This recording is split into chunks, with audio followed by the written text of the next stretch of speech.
Well, welcome to my channel Mispronounced Adventures. My name's Alex, and welcome to a little bit of a different collaboration with EcoFlow. EcoFlow are known for making power stations, but this isn't a power station video. EcoFlow was one of my first collaborations, and I've done quite a few collaborations with them now. Some silly things, from turning one of their power stations into an electric paddleboard, dressing up as a pirate and getting drunk and harassing people, to reenacting Miley Cyrus's Wrecking Ball. I came in like a wrecking ball! And on a more serious note, I've used them day to day. On the Arctic trips, I usually have a power station with me as a backup system. I just use the EcoFlow and a heat gun. On, and I've got a nice little feet warmer as a backup electrical system. And I also use it as my drone charging station. Battery is back on charge. We can actually set off for the day. Can a power station replace your traditional electrical system in a camper van or motorhome? For me, no. My electrical system in here is far more substantial because I'm quite an intensive user of power. I've got a whole frying air fryer going. But I still carry one of these as a backup to complement my electrical system because portability has its options. For other people though, overlanders, car camping, power stations could work, but there's always been one big drawback. You couldn't charge them fast off the engine, unlike traditional electrical systems with DC-DC chargers. Until now, EcoFlow might have created the missing link, the ECOFLOW Alternator Charger, which is up to 800 watts. So this video, we're gonna open it up, have a look, do a temporary setup, see how it runs, and do some testing to see how it performs. So let's get on with it. First off, it says it's 3-in-1, so what is it? It's EcoFlow's alternator charger. So one, it will charge your Delta line or potentially in the future the power stations, which include this socket. It's not going to charge a small river line. Slight post-edit change. Mine has the XT150 cable, which is a big chunky one. However, the only place I can find this reference is in this paperwork, is the alternator charger can be set to 500 watts maximum with an XT60 connector, which means it could charge potentially any of the other power stations or any other brand's power station which has an XT60 connector for its input, which could accept 40 volt up to 500 watts. It just won't be able to do the reverse options. Although reading this, it's hard to see if that's a different cable or an entire different unit. The reason that's important is normally via DC, you could only charge it via solar, which will be limited in a vehicle format and is not making use of the engine, or the 12 volt socket, which is limited to 120 watts, or if you're 24 volt, 240 odd watts. This is doing it via this port on the side. You could also have your solar panels and I guess the AC hookup plugged in at the same time as well if you wanted.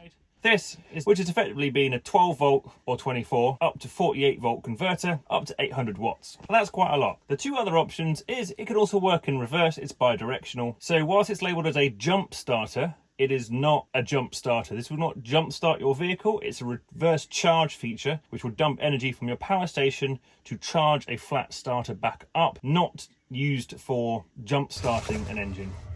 And probably the most overlooked feature, which is the battery maintainer, which actually might be the best feature of this entire unit and potentially an absolute game changer for power station use in vehicles. But we'll get onto that later on in the video. But 800 watt charging from the engine bridges the gap for having a quick way to recharge a power station in a vehicle via DC or use of the engine, which wasn't really there or by convoluted means. So let's have a look what's in the box. Right, in the box itself, which is very nicely packaged, is the alternator charger itself, which is pretty heavy. Wireless module, because it all supports Wi-Fi, so you have access to the app.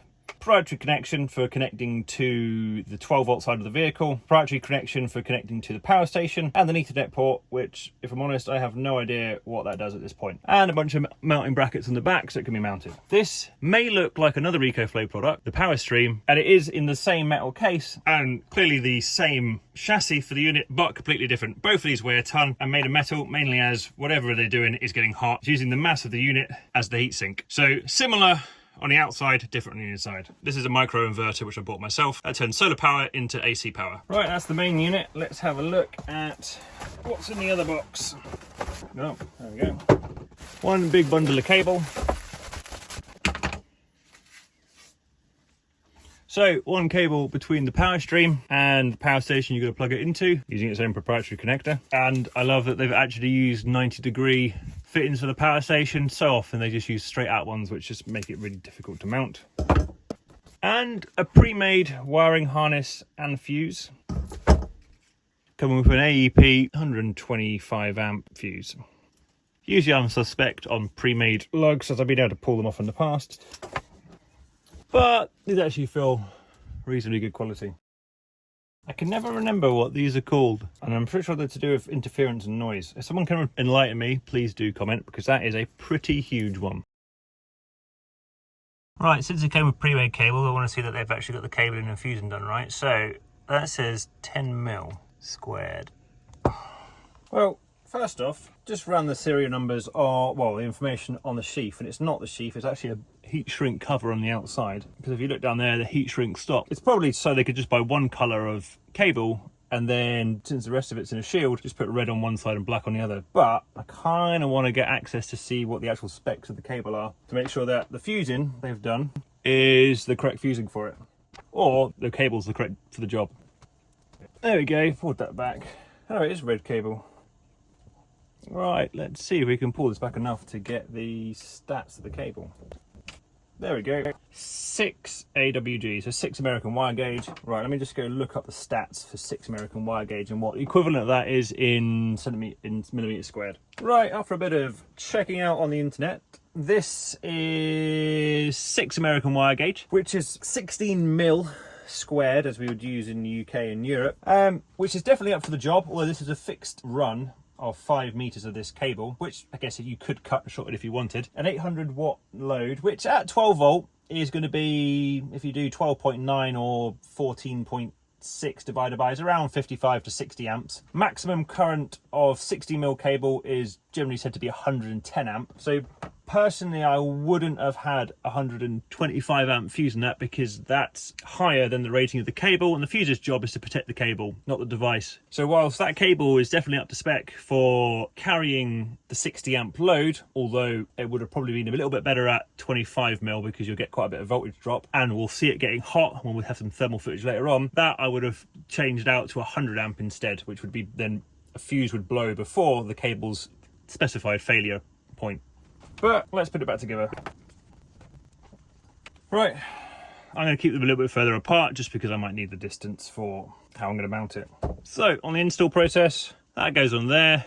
And this is an important point. This does not go on the alternator. This goes on the starter battery of your vehicle, or a customer connection point if you've got a Ford Transit. It doesn't need to be connected directly to the alternator. The starter battery positive and the negative of the vehicle are going to be the same thing. So this can be far easier to access your starter battery and bolt it on there, fused, and trying to bolt it directly onto your alternator, which isn't necessary. What else is in the box? You've got warranty card, bit of paper, quick start guide, which does really show how simple the installation process is. And apparently there's a bracket somewhere. Oh wait, there's one hiding, there's some more bits and bobs hiding away. One mounting bracket, one cable release. The proprietary connectors which go on here, once they're in, they will not come out without the release button to take them out, which is actually quite a useful feature, because if you're in a vibration-rich environment, you don't want your cables dropping out over time. Bunch of mounting hardware. Right, that's the starting guide. Let's get installing it. Right, before we get installing this, there's something I want to bring up for a point of safety and health for your vehicle. 800 watts output, which is before any efficiency losses, is quite a large auxiliary load for a vehicle's alternator. A general, more conservative rule of thumb is you shouldn't have an auxiliary load on your alternator which is larger than 1/3 of the alternator's capacity. If you have a 150 amp capacity alternator, you don't want a auxiliary load, so an extra load like this or a DC-DC charger, which is larger than 50 amps. Reason being is alternators are cooled by spinning, so the RPM of your engine, and by driving, so the air coming through your grille. Whilst you're driving, you might be 2,000 or 3,000 revs, and you've got air coming through cooling the alternator. It can work harder, it doesn't get hotter. If you're idling, it might be about 800 RPM, and there's no air coming through your coming through the grille of the vehicle, you could overheat your alternator if you're putting a high load and it's not got the cooling to support it. Looking at the instructions, this can be dialed back to a lower wattage. So to run it maxed out, you kind of want a vehicle which has probably got around the 170, 180 amp alternator. My van's got 220 amp alternator, so that's plenty. But some of my friends in their older vehicles, in their older vans or cars, might have a 110 amp alternator, 90 amp alternator, so considerably smaller. So you may want to dial back the maximum output charging potential of this to protect your vehicle's alternator. That's how you easily remove an alternator from a vehicle. Installing it really is simple. It is just your black cable and your red cable is just physically getting to the right spots is less than easy. I drive a Transit. On the Transit, start battery is mounted under the driver's seat, so I can just push the seat forward and access it. There is a customer connection point, which I'm already using, so I'm going to connect the black to the stark and negative, and my customer connection point, which is for basically this application, I already have coming round to this fuse here, so I'll just piggyback this onto there, opposed to doing it all the way around there. Really, it's going to be completely different for every vehicle's layout. This is also not going to be a permanent install for me. I'm going to be building a new van soon, so I'll probably do a permanent install of this in the next van. This is just going to be a test bench video.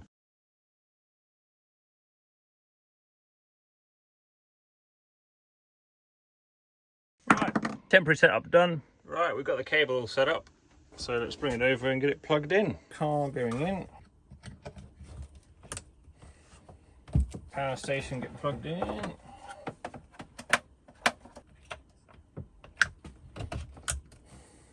And alternator charger's turned up. And right, let me just do my Wi-Fi in the van. Right, well, there is first look at the interface, and it's currently showing nothing.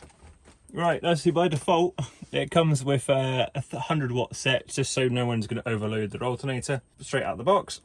So let's chuck that up to full. And we'll set the start voltage to charge when it's over 13 volt. In my van, if the engine's running, it should be over 13 volt. If it's under, the engine will be off. All right, there's firmware updates I need to do. Got some indicator lights and some switches on this side, so let's turn it around.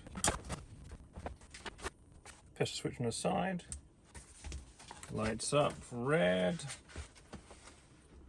Right, there we go. Car battery port under voltage. And it's disconnected. Connected. Firmware's up to date. Right, well, that's currently there. Let's turn the engine on the van and get it started.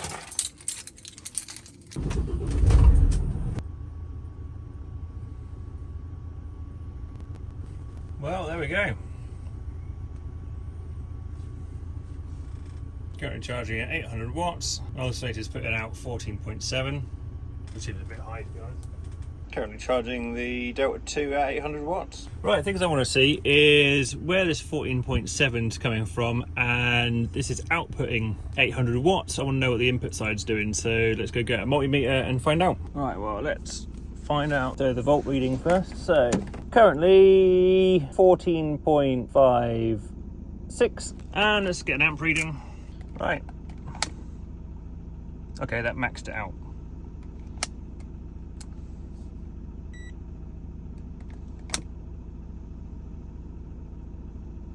So 63 amp. Maths wise, 14.57 was the voltage times 63 amp means it's put at about 917 watts. So there's some inefficiencies there. That's around 10%.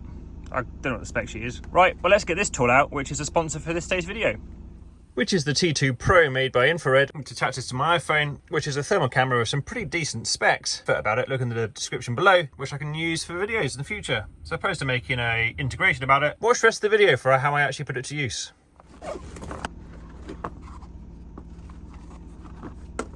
Right, well, I had previously mentioned about temperature and my slight concern about the unit potentially getting quite warm. Or maybe not the unit, but the cable sizing. So let's get a thermal camera out and have a bit of a look.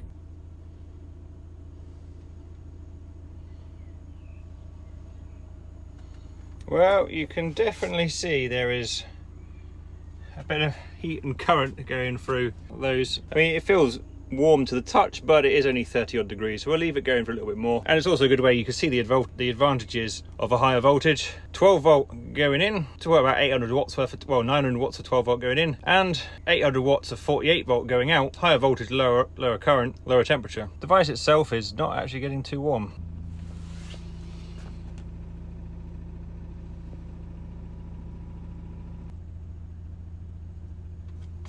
Right, well, I think we'll leave it for half an hour and come back. Well, this isn't really relevant to anyone else's vehicle, so I'll have a quick look to see what my alternator is doing temperature-wise. So we're at about 15 minutes in, 72 degrees cold in the alternator, which is really nothing at all. Really, it's not that hot at all.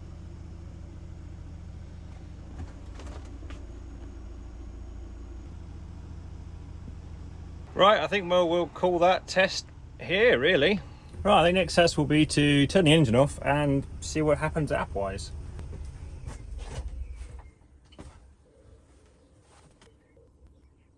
Pretty much immediate shutdown. Right, some people might find this interesting. Currently at idle. This is a Ford Transit Mark 8 2-litre EcoBlue diesel. I've got the app up there. Currently got the charge mode turned off, and this is my little OBD2 reader. This bottom one is engine load, that's a percentage. And this one is litres per hour in fuel. So currently at idle, it's using 700 millilitres of fuel at idle. That's got the charger currently off, but let's put the charger on and see, you know, what the effects are on the engine. The alternator is producing more power, higher load, more work on the engine, but there we go, it's got up to about 36% and got up from 700 to 900 millilitres. Just some people might find it interesting. We'll just turn it off and we'll watch it drop as so. There you go. So it's got more than one feature. I've got reverse charge, so if the engine start battery is flat, you can reverse charge it, which is a simple tap of the button. And it's starting to do the opposite. And then the power station over there, it's starting to output current. I'll stop that for now. And battery maintainer feature, which seems to be you can just have your power station effectively trickle charge whatever battery you've got on the way. On the surface, battery maintenance mode is pretty dull. Reality, and in a phrase I hate using, it could be an absolute game changer. In less than warm places, there's a specific item people like to run which does not run off power stations. The diesel heater. Diesel heaters take about 130 watt on startup, which is about 10 to 11 amp at 12 volt. Most power stations have an 8 to 10 amp DC 12 volt output, which means you trip them, you can't run them. Battery maintenance mode could change all of that. Install your diesel heater on your vehicle starter battery, which will have no problem running a diesel heater, but you don't want to run that on there because you don't want a flat starter battery in the morning. Battery maintenance mode, on the other hand, is going to be feeding 100 watt back into your starter battery. So you could install your diesel heater, potentially your fridge, even a 12 volt fuse box on your starter battery of your vehicle, but battery maintenance mode is effectively going to be topping up the starter battery as it gets drained, as long as your running cost is less than 100 watt. And for a diesel heater, apart from startup, is significantly less than 100 watt. That could be an absolute game changer. I don't think at the minute it's the perfect solution because you've got to manually turn on battery maintenance mode, a software update where if the vehicle engine was on, it turns on your charging, so you've got your alternator, your starter battery charging the power station, and when you've got your engine turned off, it then goes into battery maintenance mode automatically. Would be a great feature to then feed 100 watts back up to top up the starter battery as you run things like that. That could be the game changer for car camping. Battery maintenance mode is starting to wind down. It's gone down from 100 to 65, and I presume it will go all the way down to 0, but I want to see if I can kick it back up again. I'm going to go chuck the keys in the ignition of the van, turn on the lights on the fans, and see if we can drop the starter voltage to see if that kicks up again to the 100 watt back feed.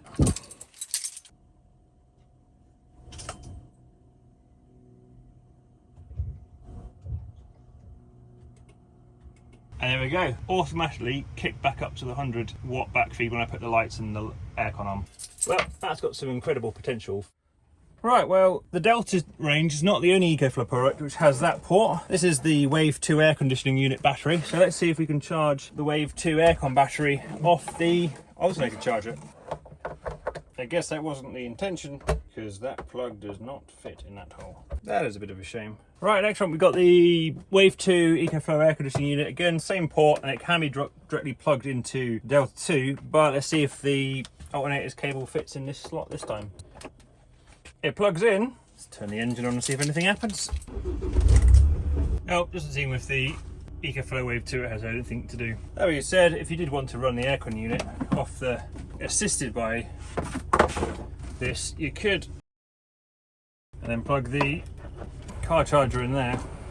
Or potentially if you had the Delta 2 Max, which has 2 of those ports, you might be able to have one directly plugged into the Delta 2 Max and the other port going directly into the Wave 2 using that cable. Anyway, that's experiments done. And that's pretty much the end of the video. It does what it says. It's an 800 watt alternator charger for the EcoFlow power station. And I think it fills a great little niche. Whilst I like a traditional electrical system which is far larger and complicated and not portable, for many users could be that car camping, an overlander, or people who have campervans and motorhomes they might only use a couple times a month or a couple times a year. But they don't want to have to invest in a huge traditional electrical system, and having a power station as their prime electrical system might be a good option for them. So when they're not using the vehicle, they can take out and put it to other use. The issue with that has always been there wasn't a way to charge it quickly off the alternator. Now there is. So I think the EcoFlow Alternator Charger is great for that area, which is slightly different than mine. Plus it's a 3-in-1 device as well, so if need be, you can also maintain your starter battery or charge it if you get a flat.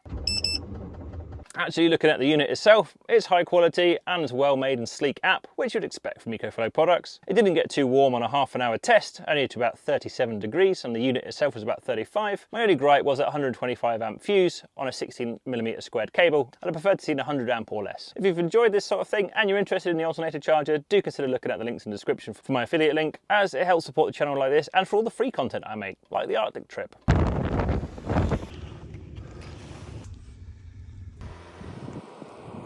Or funding the new van. But really I just want to make videos which you guys enjoy, so thank you very much for joining me, and I'll see you next time. Cheers!